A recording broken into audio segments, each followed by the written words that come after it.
জীবনে এমন কোনো মানুষ নাই যে সে তার মূল্যবান জিনিস হারায় নাই। প্রত্যেকটা মানুষ জীবনের কোনো না কোনো মূল্যবান জিনিস বা মূল্যবান সময় হারিয়েছে।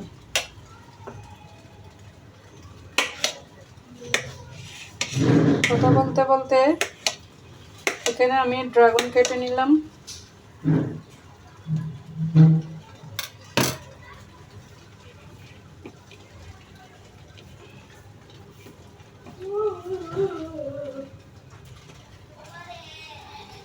এখন ড্রাগনগুলো আমি খাবো।